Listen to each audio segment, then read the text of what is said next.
Bonjour à tous, je me réjouis de vous retrouver dans le podcast de la Voix de la Vente. Ce podcast va vous donner envie de mieux vendre en moins de 5 minutes. Aujourd'hui, je vous emmène dans un laboratoire de recherche et développement de procédés pharmaceutiques. Nous allons tester la nouvelle technologie que j'ai développée avec un partenaire allemand. La scène se passe en Angleterre, dans la banlieue de Londres. C'est là que se situe le labo pilote où nous allons conduire l'essai. Je suis accompagné d'une ingénieure allemande. Nous nous trouvons dans une salle de réunion pour discuter du protocole. Une allemande, un anglais et un français. Pour moi, les choses sont claires.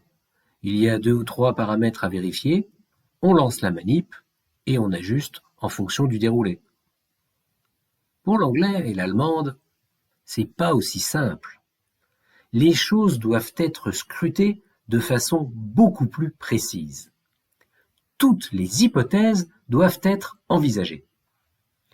Et les voilà à planifier tous les cas possibles et imaginables au tableau noir. La discussion dure depuis 2 heures et on n'a toujours pas commencé à maniper.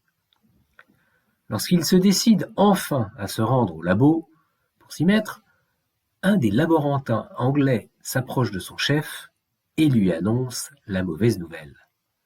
La concentration cellulaire a varié pendant qu'on était en train de discuter dans la salle de réunion, et nous voilà dans une toute autre situation que celle qu'on aurait dû avoir si on avait commencé tout de suite. Bref, cette réunion qui a duré plus de 2 heures n'a servi à rien du tout. Et nous voilà obligés d'improviser, dans la contingence.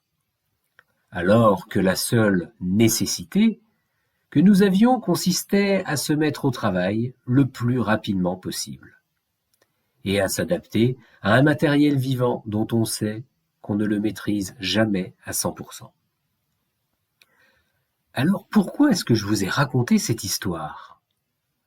Eh bien, parce qu'elle montre la différence entre la contingence et la nécessité.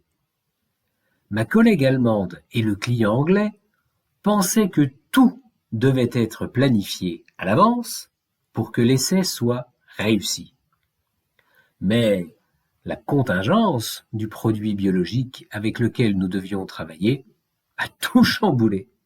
Et au final, nous nous sommes retrouvés à faire ce que nous aurions dû faire dès le début, satisfaire à la nécessité de s'adapter à une situation imprévue. Ça, c'est la qualité numéro 1 que doit posséder chaque personne faisant de la vente.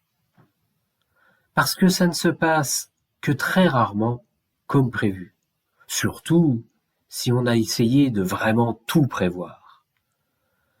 Alors maintenant, à vous de jouer mes amis. Je vous laisse travailler sur vos 3 dernières visites en clientèle.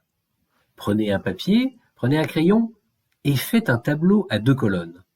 Dans la première, écrivez tout ce qui relevait de vous, ce que vous maîtrisez.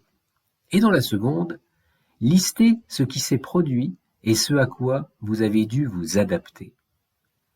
Qu'étiez-vous vraiment capable de prévoir a priori ?